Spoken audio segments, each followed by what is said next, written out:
নমস্কাৰ, আপুনি চাবলৈ আৰম্ভ কৰিছে SB অসম মিডিয়া। আজি হৈছে 27 এপ্ৰিল আৰু আজি ৰাতিপুৱাৰ কেইবাটাও গুৰুত্বপূৰ্ণ খবৰ আহি পৰিছে আৰু এনেধৰণৰ খবৰসমূহ নিতৌ চাবলৈ চেনেলটো ছাবস্ক্ৰাইব কৰি ভিডিঅ'টোত এটা লাইক কৰি দিব। জনাইছো আজি ৰাতিপুৱাৰ প্ৰথমটো ব্ৰেকিং নিউজ। ৰাজনৈতিক প্ৰেক্ষাপটৰ এটি খুবেই ডাঙৰ খবৰ।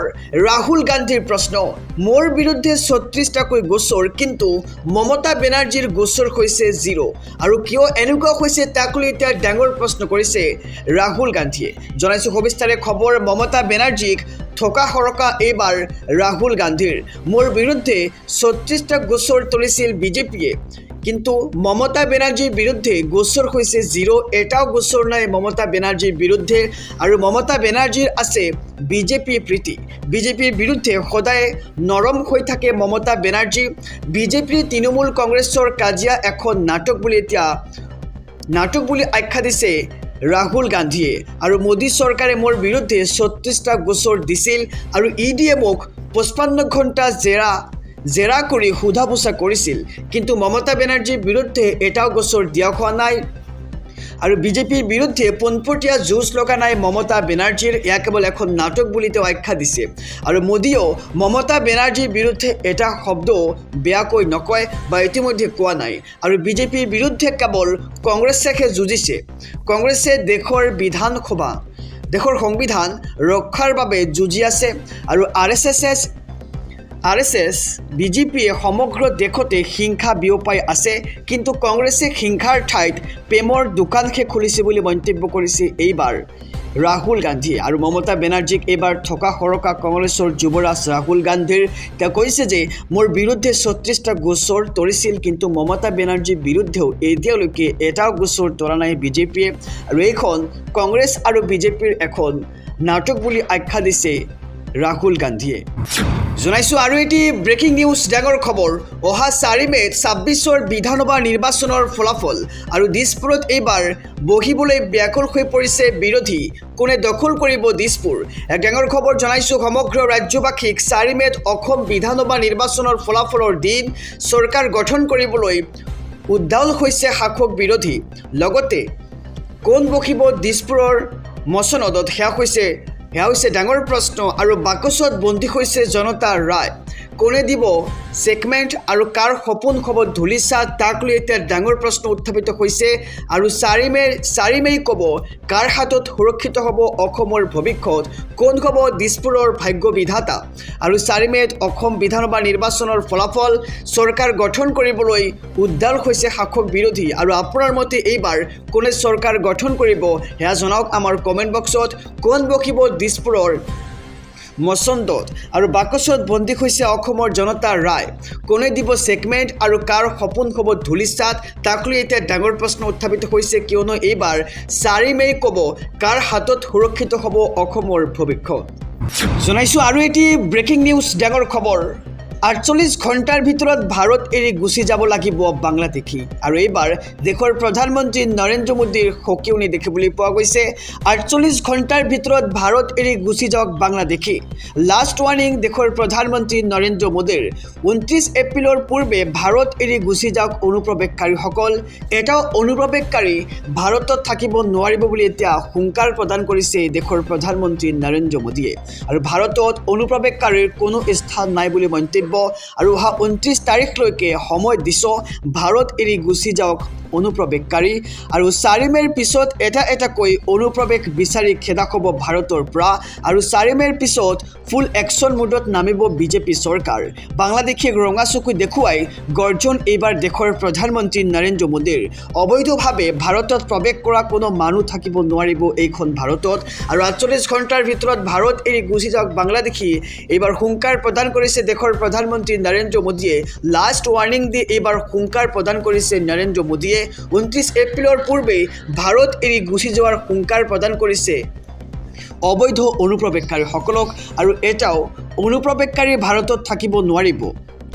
জনাইছো আৰু এটি ব্ৰেকিং নিউজ, ডাঙৰ খবৰ। এইবাৰ ৰাজ্যৰ মুখ্যমন্ত্ৰী ডক্টৰ হিমন্ত বিশ্ব শৰ্মাক গালি পাৰি ৰঙাঘৰৰ আলহী হ'ল প্ৰীতম মগৰ আৰু দিগন্ত মালা। জনাইছোঁ সবিশেষ খবৰ। মুখ্যমন্ত্ৰী হিমন্ত বিশ্ব শৰ্মাক গালি পাৰি এইবাৰ ৰঙাঘৰৰ আলহী হ'ল 2 যুৱক। ঢকুৱাখানা আৰক্ষীয়ে খেদি ধৰিলে 2 যুৱকক আৰু সামাজিক মাধ্যমত মুখ্যমন্ত্ৰী সন্দৰ্ভত অশ্লীল মন্তব্য কৰিছিল 2 যুৱকে আৰু আৰক্ষীৰ জালত প্ৰীতম নগৰ আৰু দিগন্ত মালা।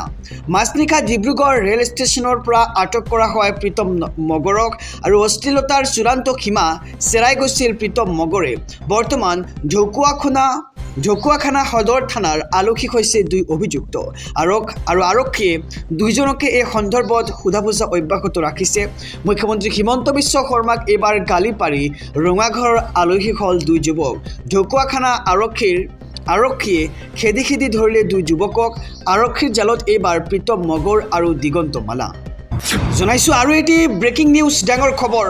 পশ্চিমবংগত গণতন্ত্ৰ নাই, TMCৰ গুণ্ডাৰাজহে চলিছে আৰু এইবাৰ কংগ্ৰেছ কৰ্মীৰ মৃত্যুক লৈ সৰব হৈছে কংগ্ৰেছৰ যুৱৰাজ ৰাহুল গান্ধী। জনাইছোঁ সবিস্তাৰে খবৰ। পশ্চিমবংগত আজি গণতন্ত্ৰ নাই, কেৱল মাত্ৰ TMCৰ গুণ্ডাৰাজহে চলিছে বুলি মন্তব্য ৰাহুল গান্ধীৰ। আৰু কংগ্ৰেছ কৰ্মীৰ মৃত্যুক লৈ এইবাৰ সৰব হৈছে কংগ্ৰেছ সাংসদ ৰাহুল গান্ধী। ভয় হত্যা কৰাটোৱে এতিয়া TMCৰ আচল চৰিত্ৰত পৰিণত হৈছে। TMCৰ ওপৰত কংগ্ৰেছ সাংসদগৰাকীয়ে উজাৰিলে এইবাৰ তীব্ৰ ক্ষোভ। কংগ্ৰেছ কৰ্মী দেৱদীপ চেটাৰ্জীক TMCৰ গুণ্ডাই হত্যা কৰাৰ অভিযোগ উত্থাপন কৰিছে ৰাহুল গান্ধীয়ে আৰু TMCৰ কৰ্মীক এনেধৰণৰ কাৰ্য আৰু হত্যা কৰা ঘটনা অতি নিন্দনীয় বুলি এতিয়া মত প্ৰকাশ কৰিছে ৰাহুল গান্ধী। আৰু কংগ্ৰেছে ৰাজনীতিত কেতিয়াও হিংসাৰ আশ্ৰয় লোৱা নাই আৰু কেতিয়াও নলয় বুলি মন্তব্য ৰাহুল গান্ধীৰ। আৰু আমি আমাৰ দলীয় কৰ্মীক হেৰুৱাইছোঁ, তথাপিও সংবিধানৰ পথে লৈছোঁ। সকলো দোষীক শীঘ্ৰে গ্ৰেপ্তাৰ কৰি কঠোৰতম শাস্তি প্ৰদান কৰক আৰু দেৱদীপৰ পৰিয়ালক সম্পূৰ্ণ সুৰক্ষা আৰু ক্ষতিপূৰণ সুনিশ্চিত কৰাৰ দাবী এইবাৰ ৰাহুল গান্ধীৰ।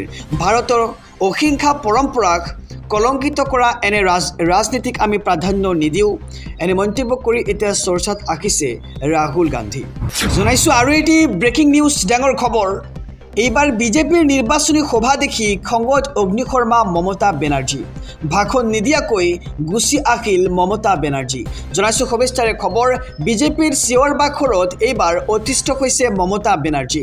নিৰ্বাচনী সভাত ভাষণ নিদিয়াকৈ গুচি আহিল মমতা বেনাৰ্জী। আমাক বেয়াকৈ ইনচাল্ট কৰিছে বুলি এতিয়া মমতা বেনাৰ্জীৰ মন্তব্য আমি শুনিবলৈ পাইছোঁ। আমাৰ ওচৰতে বিজেপিয়ে মিটিং পাতিছে, এয়া আমাক অপমান কৰা হৈছে। আমাৰ সভাত অসুবিধা দিবলৈকে এই মিটিং পাতিছে তেওঁলোকে। যদি পাৰে আমাক ভোট দিব। মই এতিয়া এনেকুৱা পৰিৱেশত ভাষণ দিব নোৱাৰোঁ বুলি মন্তব্য মমতা বেনাৰ্জীৰ। লগতে তেওঁ কয় যে আমাক ক্ষমা কৰি দিব আৰু মাইক এৰি খঙত গুচি আহিল এইবাৰ মমতা বেনাৰ্জী। বিজেপিৰ চিঞৰ-বাখৰত অতিষ্ঠ হৈছে মমতা বেনাৰ্জী। নিৰ্বাচনী সভাত ভাষণ নিদিয়াকৈ গুচি আহিল মমতা বেনাৰ্জী আৰু আমাক বেয়াকৈ ইনচাল্ট কৰিছে বুলি মন্তব্য মমতা বেনাৰ্জীৰ।